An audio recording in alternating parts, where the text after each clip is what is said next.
समस्याओं को सुना है, कितने समाधान हुए, कितने शिकायतें? हर 1.5 से 2 महीने बाद हम हर जिले में सुनवाई के लिए पहुंचते हैं।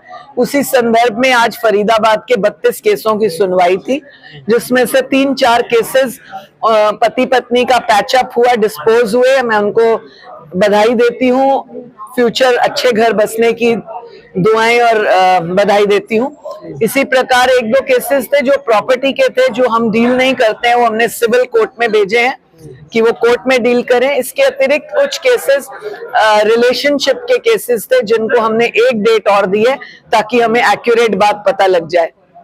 एक व्यक्ति ने हंगामा किया बैठक के दौरान, उसको हमने पुलिस बुलाकर सेंट्रल थाने भेजा है। कुरुक्षेत्र का जो मामला है काफी हाईलाइट है, क्या कहना चाहेंगे उस पर? आप पहुंचे भी? कुरुक्षेत्र का मामला बहुत शर्मनाक और बहुत ही बुरा है, जितना कहा जाए। इससे ज्यादा हैवानियत, इससे ज्यादा घटिया व्यवहार और कोई नहीं हो सकता जो एक सफेद पोश डॉक्टर ने किया है उस बच्ची के साथ। 3 नर्सेस की ड्यूटी उस ओपीडी में थी, परंतु एक भी नर्स अंदर नहीं थी। या तो ये डॉक्टर आने नहीं देता, या नर्सेस के साथ सेटिंग है कि नहीं आना जब महिला पेशेंट हो। ये हमें इंटरनल बातें वहीं से पता लगी।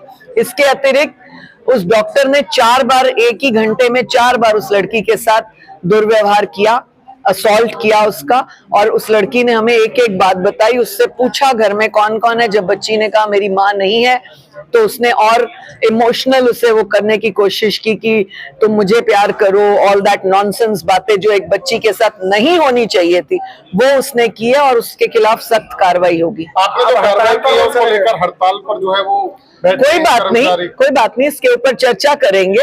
हमने जो कार्रवाई की, महिला आयोग ने अपना फर्ज निभाया। कैसे महिला डॉक्टर, महिला नर्सेज ने एक डॉक्टर के साथ अकेली बच्ची को अंदर छोड़ दिया। और मैं आपके मीडिया के माध्यम से पूरे देश को पूछती हूँ, पूरे हरियाणा को पूछती हूँ, जब हम महिलाओं की कोई चेकअप होता है, डिलीवरी होती है, कोई इस तरह की बात होती है, चाहे मैच्योर हो, अनमैच्योर हो, बच्ची हो, तो डॉक्टर के साथ हमेशा एक महिला स्टाफ रहता है। कहाँ था वो महिला स्टाफ? इसीलिए अब वो अपने आप को बचाने के लिए हड़ताल कर नहीं, वो देखा, माफी किस बात की? उनको माफी मांगनी चाहिए, बच्ची से माफी मांगनी चाहिए, जिसका असॉल्ट हुआ, बच्ची से माफी मांगनी चाहिए। अदरवाइज मेरे से पूछेंगे माफी कैसे मांगी जाती है, तो मैं उनको बोलूंगी वही सब प्रोसेस होने दीजिए जो उस बच्ची के साथ हुआ, फिर माफी है। नहीं, आप बैठक में भी थोड़ा सा हंगामा देखने को मिला, दुबई ले जाने के बहाने किसी वो हमारे सामने एक केस था, बच्ची का इनका आपस में अफेयर था, और उस बच्ची को अब अलग करे। ये बहुत ज्यादा चल रहा है इस टाइम, होता है। लड़का अपने पेरेंट्स को नहीं बताता, कई बार लड़कियां भी अपने पेरेंट्स को नहीं बताती, और फिर रिलेशनशिप रखते हैं। जब पेरेंट्स तक बात निकलती है तो फिर वो एक्सेप्ट नहीं करते एक दूसरे को। इसी संदर्भ में ये केस था। परंतु जो केस में लड़के के साथ उसके पिता और उसके चाचा आए थे, उस चाचा ने पूरी